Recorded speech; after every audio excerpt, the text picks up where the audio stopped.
Yeah, I think most people have probably done some of that practice with me on the course or in therapy. For me, this was a big exposure. Like I just could not accept happiness because of my OCD. My mind would just get in there and unravel it and really resist it. Existential OCD or all kinds of just different ways it would do that. So for me, it was learning to really enjoy and appreciate and settle into that. It's been such a beneficial thing. So that's one thing for people. Another thing is it can really reinforce the behavior change you're making. So if you're doing good recovery work, you've really resisted a compulsion. Imagine you savor it like that afterwards. So you resist the compulsion and then you really appreciate I'm being courageous here. I've done something good. I am more connected to my values. How am I more connected to my values? Very specific. You take it all in. That reinforces the behavior change that you're trying to achieve. So it can really help there. I also like people to make the write the diary of the wins. So the exposure tasks you've done, the skill practice you've done, the times you've really gotten through a crisis moment well, and you've worked your skills the whole time. A day that was tough, but you were relentless all day long. Write these things down, take them in, because our negativity bias, we can forget all of that when it's tough and the negative lens comes over. And so it can be useful to have that kind of evidence that actually, no, there have been times that I've been working well on recovery and I've achieved a lot. Of course, our mind will try and undermine that and say, oh, well, other people don't struggle with this, or it's not that good, really, or whatever. And that's where we've got to, diffuse that and come back to that. No, like if we measured the activation in your brain when you're doing these difficult things, it's no different to someone going through, a life or death situation or, something really tough in life. The same networks are being activated at the same intensity. So it is impressive, even if it's a tiny little behavior change thing that seems so unimpressive, or you just don't listen to your brain and you continue to do the things you care about. It is courageous. So we want to try and take that in and savor that and reinforce the behavior change. And there'll be other things as well. Like yeah, there can be the shame thing. I don't deserve happiness either because of the content of my OCD, or I'm someone that's carrying a lot of shame, so that's sort of sitting under the OCD. So it can be very healing to learn to go, no, I do deserve happiness, and just because I have intrusive thoughts doesn't mean I don't deserve to look after myself and enjoy my life and be kind to myself. So, that can be a big thing for people if there's a lot of shame based off what we're carrying. So, all the different OCD themes, I think happiness and barriers to happiness can get into. So, it can be really good. It's like compassion. We try to be kind to ourselves. Our mind either says, you don't deserve that, you're a bad person because of your OCD thoughts, or it goes like this won't work, or whatever way it resists it, and you diffuse that resistance and you come back to compassion anyway, over and over. It's the same with happiness. You do these taking in the good practices, your mind resists it, you diffuse, you come back to it, and then your mind won't resist it forever. It'll learn that you can accept it and enjoy stuff and you deserve it. So very appropriate at this time of year. Obviously, Christmas can be very tough if you're struggling with your mental health. And for some of us, there might be family dynamics you have to navigate and all kinds of difficult things. But can we also find these moments to savor and these moments to appreciate, and like what do I need? What's a compassionate thing I need right now, over this time period, and can I do that and be supportive to myself and take it in? Um, so yeah, I think it's holiday time. Some people will have these lovely family traditions and dynamics and time, and OCD is getting in the way of that, but the actual experience is very positive.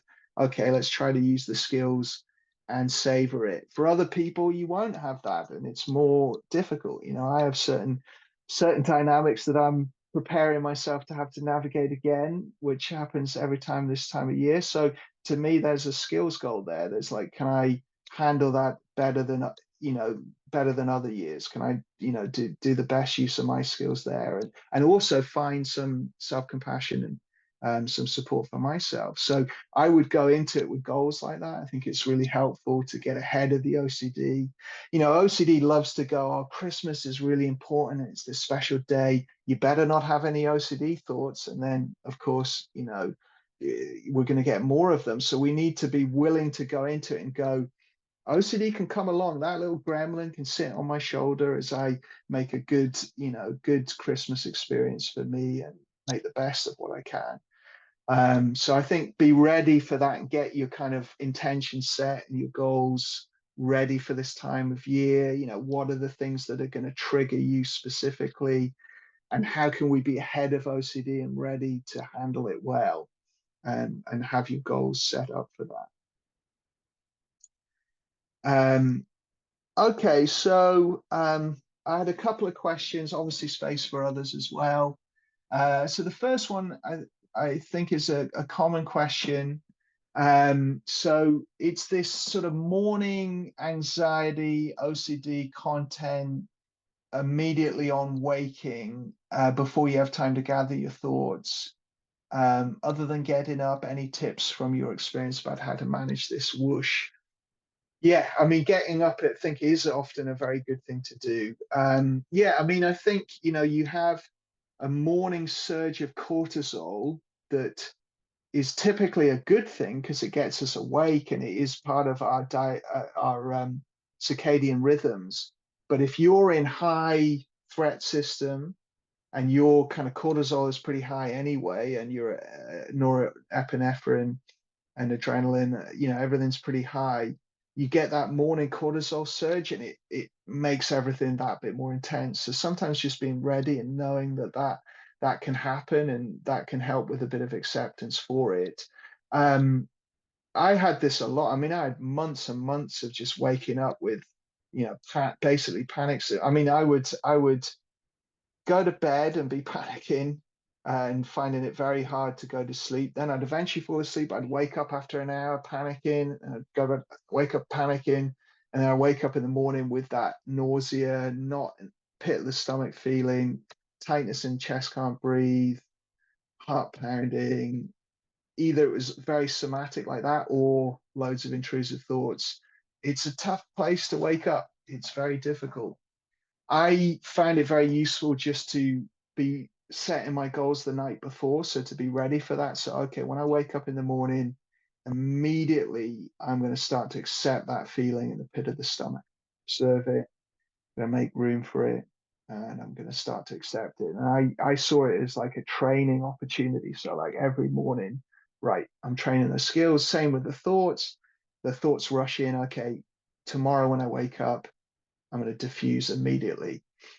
Now, if you're in more distress and a more difficult place and your recovery skills, you're still building them up, I would get out of bed. I would just get out of bed and start doing stuff is often better. If you're a bit more skilled and you have some more acceptance skills for feelings, you can, like I'm saying, like I wouldn't just get up then, because often I'd be waking up at 4 or 5 or, very, very early. And so I would lie there by that point, and I would practice acceptance, I would practice diffusion, and I would try to rest and relax and give myself another hour or so in bed like that. But if it, earlier on in my journey, I certainly would have just got up and, just start doing stuff. And that's going to help your diffusion, because diffusion and engagement together tends to be more powerful and easier to work with more intense content and difficulty if you're both trying to diffuse and engage in stuff that matters to you. So I would do that, like sleep hygiene stuff, as long as you don't do it too anxiously, that's all good. So if you get a good routine before bed and try to relax and wind down, and try to not look at screens or do anything too stressful, consume the news earlier in the day, or try to avoid things that aren't so threat system based, sometimes that will help a bit. You might not wake up with quite such a threat system activated. But for me, to be honest, when I was at my worst, none of that really helped that much. it was more the acceptance really, and just trying to learn to just get the skills. So if it's that piece of like, I'm not quite there yet, so the skills aren't there, as soon as you are there, get them in, like as soon as you get enough like conscious to use them. And you can get to the point. I mean, I'll dream and I'm using skills in my dreams, or I'll wake up and just immediately, the pain alarm clock of the emotional pain just activates skills immediately. So we do want to get to that point. You want to have done so much daily practice that it just happens like that. You want to set these goals that I'm ready for that in the morning. And I want this, you say it to yourself the night before. When I wake up anxious, going to do skills. When I wake up anxious, going to drop anchor. When I wake up anxious, drop anchor. And you try to get that in your head, much like when you're going on holiday and you say, I've got to wake up at 5, got to wake up at 5, got to wake up at 5. And often you do wake up at 4:59 and just before. So if you get that in your head, then it's more likely to come to you. And that's the intention and reflection stuff that I talk about on the course and on YouTube and stuff. So I would say that helps a lot. Daily practice enough. Catch it where you can. If it's all just happening, you're in it. Catch it as soon as you can and start doing your skills. Um, but for a lot of people, getting up and out of bed is going to be so helpful. And sometimes morning exercise, right? You've got that big surge of threat system. Can I go and have a walk? Can I go and, run or do some yoga or whatever you like to do to work out? Sometimes that's helpful for people. Um, yeah, remember you've got the kind of turning towards stuff to accept it, or you've got the more dropping anchor for overwhelm when you're acknowledging it and you're engaging. So if you're in higher distress and more overwhelmed by the OCD, you want to do the dropping anchor for overwhelm. So in which case you wake up, you just briefly acknowledge those symptoms, and then you get going. Even if you're getting up earlier, it's probably better to get up at 5 and start doing things that matter to you than to lie there stewing and struggling in that space.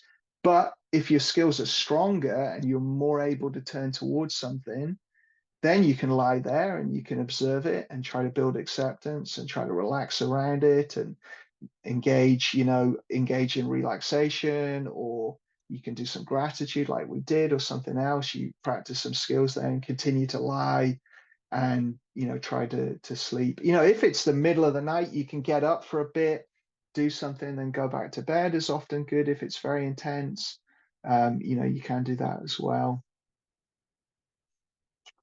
It's hard. It's a very tough place to be, but it does get easier, and it does present a great training opportunity. You've got something there that you can just practice with immediately. So you're not kind of waiting around for OCD to show up and trip you up. You're like, it's here, right? It's on. Another day, let's go. So that's what helped me, kind of trying to get that attitude of like, can I get really good with this morning panic, anxiety? Yeah. So the other question was um, specifically about existential OCD. And what I might do for the person who asked this, I might do a longer video on this, because I think it's a good topic for me to spend a bit longer on the existential sort of manifestation of this in that OCD. But I think it's relevant to all themes. So I'm going to try and sort of speak to it a little bit that way, and then maybe spend a bit longer on the existential question, on another video. But yeah, the basically the question is, well, with this existential OCD example, it's really how OCD can kind of trap you between two kind of outcomes, and you can't really win.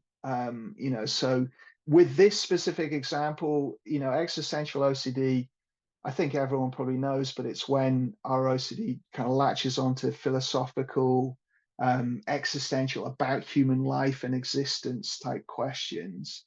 And something I experienced a lot of. And it often latches on to afterlife. The question here is about afterlife. It's not the only thing. Sometimes it's free will. Sometimes it's, isolation, connection, like all, just anything philosophical you can imagine, really, it can latch onto. But this one, it's sort of the the way the OCD is hooking this person is it's saying like with an afterlife, there's, if there is an afterlife, oh my God, that's infinity, that goes on forever, that's terrifying. If there's no afterlife, well, that's me gone, that's terrifying. So you kind of can't win. OCD puts you in a place where either one of those you can't win. Now, a lot of people listening to this won't hook you because you'll have your own beliefs about that, or it's just not something that really gets you. But there will be stuff in your OCD theme that does this, where it's like you can't win.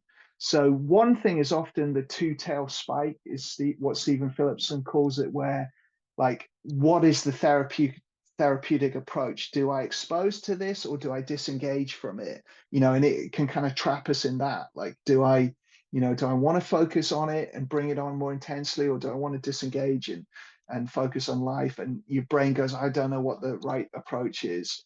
It can get it with OCD, where OCD is trying to say you're this thing you don't want to be. And then, it finds two ways to kind of to checkmate you. It finds like ways to sort of checkmate you, really. Maybe it's not so two choices with that one, but it makes me think of like when OCD, one of my clients once called it like it checkmates you. And I really like that phrase. It finds this way of kind of stumping you into like, this must be true. Um, and so I'm just seeing if there's anything else in the question for now. As I say, I'll do a more detailed one on this. Well, yeah. So really, it draws us back into argue. So we end like with an example like this, you end up debating it. You argue one way, you argue the other way, you go back and forth. You just feel hopeless about either one. So number one is it's just a trick that OCD has done to draw us back into compulsions. And everyone will relate to that that's really any resistance in OCD, is it just pulls us back in to do the mental compulsion. So from that point of view, it doesn't matter which of these that it says is the truth. um, we just need to work on the not ruminating in response to it. So whichever one of these outcomes it says, we just go diffusion, accept the uncertainty. No one knows. There's no certainty on this stuff. Right. Engage back in life. How do I want to live now? How do I want to make my best life now? All the time I'm thinking about afterlife and these ways OCDs trap me. I am not focused on my goals. I am not focused on my values. I am not doing the things that are healthy and good for me. That's where I've got to get my attention back in, and really, really focus on that. And if it takes on that depressive flavor, like in the question, it says, okay, we've got to work with the depression. We've got to really get our acceptance of the depression up again. We've got to build up a behavior plan. We've got to map out, okay, what am I doing each hour this day? And I've got to really focus on it and engage with it, and really commit to living a good life now, and being following that plan, not the mood, and working on attention and focus rather than, how I'm feeling. So, again, in some ways, it is just acceptance of uncertainty and turning back to values and goals in life, which is relevant to everyone. So OCD will do these sneaky things where it really draws you in, to try and get you ruminating again. And sometimes it blends themes to do this, so it kind of blends things together. Or it's like it starts off with a question that's very broad, like, with some of the taboo OCD stuff, it's like you fancy everyone in this category that you don't want to be attracted to, or in the harm stuff, you could harm everyone and just be this terrible person that's going to kill everyone, or whatever theme it is. It starts very broad, and then over time it's like the OCD circles into the more complexity and the more confusing uncertainty. So it goes to like, um you know sort of like it basic like I've had people with this sort of one with something like sexual orientation OCD where their mind is saying, oh, you're attracted to big butch men, and then now you're attracted to skinny small men. And it's like wherever you go, the brain is just saying, oh, you like that now, you like that now. Oh, like I had someone else where they I'm thinking sexual orientation again here, but you could take any OCD theme where it's like broad category and then it zoomed in on a very specific type of woman. And so this is what it's doing with this existential. It's starting very broad existential questions, then it's zooming in very tightly on one outcome, afterlife, and then it's giving you scary possibilities there. And so I think the key thing for me with this is it's all just uncertainty. Use your skills, get back into life. If we do that enough, questions like this don't seem so important anymore. Now, with a question like this, it gets complex because people get to make their choice. You get to choose your faith if you're, a Christian, and you'll have, or any religion, obviously, and you'll have an answer to this, and you'll think that this isn't a problem because you're not going to live in a eternal afterlife like we live in this world. It's going to be different reality to this, or or you're agnostic or atheist, and you might just think, oh, I don't need to solve this. This is just something that isn't important to my life right now, and I just need to focus on life right now. That being said, I think our skills still have a big part to that feared outcome. So the I hope I'm not confusing you with this, but what I would say is like the primary level is dealing with the uncertainty and dealing with the value-based living, but the feared outcome, we can still bring our skills to it. So like to me, I did struggle on questions like this. Now it doesn't feel like an important question to how I'm living my life now.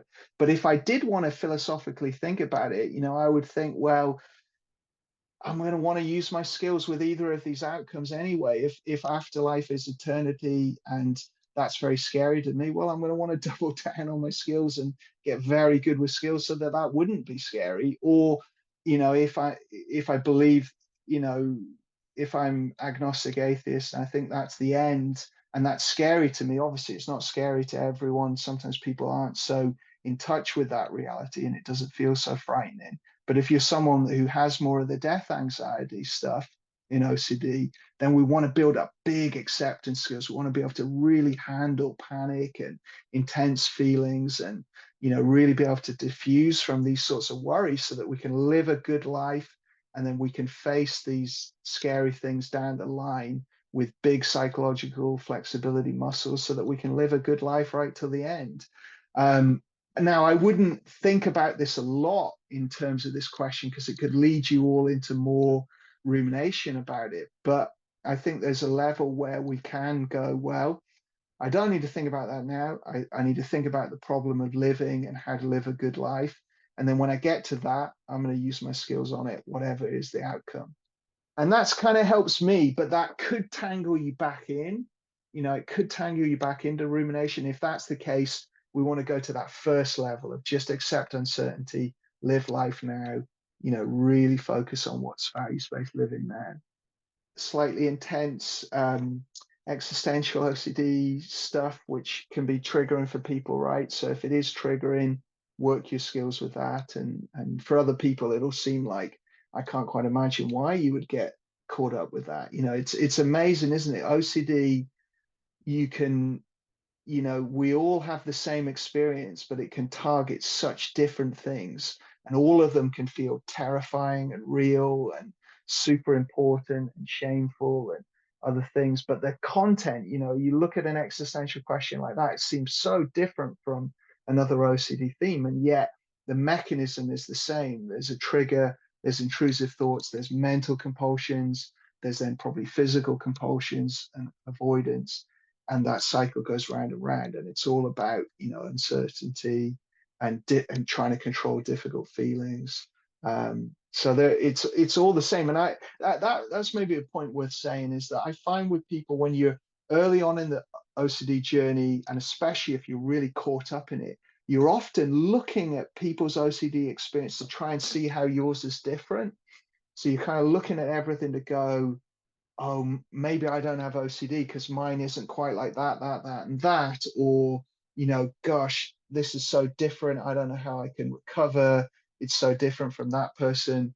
And then over time, what you want to do is try to see just the processes. So, like people like Reed Wilson often say, the content doesn't matter because the process is the key. And that is where you want to get to with recovery is like, actually, to me, it all seems so similar now. If someone's got a very contamination, they're hand washing, and then someone else is off in existential OCD and ruminating, they look so different, but actually, to me, it seems so similar what's going on. And even if the feelings are different, even if one person's got anxiety and panic and terror, and the other person's got disgust or shame or numbness and like a lack of feeling, like it's all intense feelings, it's all the same. So that would be something I would say to everyone is to try to stop your brain going like, what's the difference in what I'm going through? And actually go, what's the similarity here? And to notice the patterns. And early on, when I was working on OCD recovery, I would be emailing people all the time, kind of going, but what about this? But because I did a lot of compulsive emailing, and people were very kind and answered. And I would be sort of saying, but what about this? But what about this situation? But what about this? It's different here. But what about this? And then there was one point when it all started to click for me, and my brain just stopped doing that, and it was like, actually, no, it's all the same, and you just use the same stuff on all of this stuff. And with the low insight sort of stuff, it's very common there when you're really caught up in believing OCD and then you totally are looking all the time. And the problem is with some OCD themes as well, like I said on the low insight episode on OCD stories, sometimes you have like, very, I don't want to sound derogative in this, but I was going to say sort of run of the mill presentations of OCD that are written about, and then people recycle the same examples and ideas. And a lot of OCD specialists do. They're trying to broaden this awareness of OCD, so it's not just seen as contamination and checking and perfectionism. And yet, the examples they use often are those things. Or people talk about like the taboo OCD stuff or the harm stuff, and they really say, oh, ego syntonic and what if thoughts and all this sort of stuff. And then someone's having like command intrusive thoughts that feel very real and believable, and they can't feel that it's ego dystonic anymore. It feels like they want to do it and all this sort of stuff. And they go, and that all fuels this like, what I'm going through is different. But actually, if you're an OCD specialist, actually, no, that's what everyone's going through. And it gets more complex over time for a lot of people as well. And it gets more like that over time. It often starts with like a kind of, what if I'm that thing, or what if this happens? And then it goes to more complexity. And I always think of it like, if you're standing next to a rooftop and your brain initially goes, oh, what if you jumped off?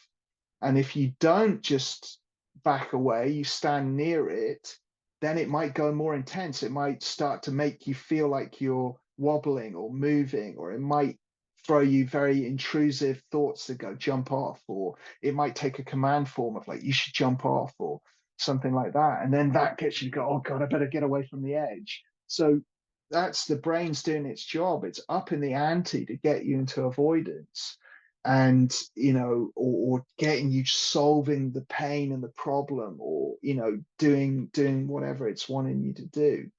And that's where the work of recovery can be quite tricky, because you have to stare it down and call its bluff and go, no, I'm not going to listen to you.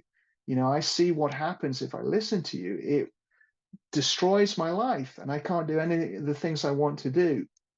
And yes, it'll say, oh, but if you challenge me, this will go wrong or that'll go wrong. And that's where we've got to gradually call its bluff and go, no, actually, if I take a step forward, I'm not, that's not what's happening. Okay, and build up our confidence by doing the gradual exposure, or take the big steps and really stare it down and go, no, whoever said we had to believe everything the brain says, everything we feel? That is not the way most people live their life. So yeah, that seems relevant.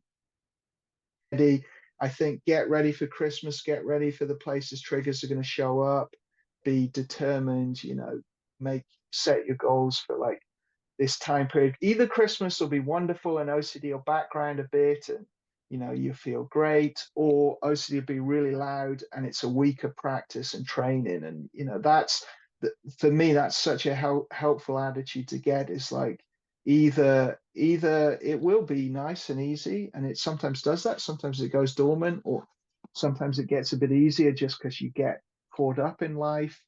um, or sometimes it won't. Sometimes it gets really loud because it's like, oh God, I hope Christmas isn't ruined by me, OCD, and then it goes like and ruins it. So we've got to see it as like, no, like I can still enjoy Christmas even if my mind is going blah blah blah blah blah blah blah the whole time.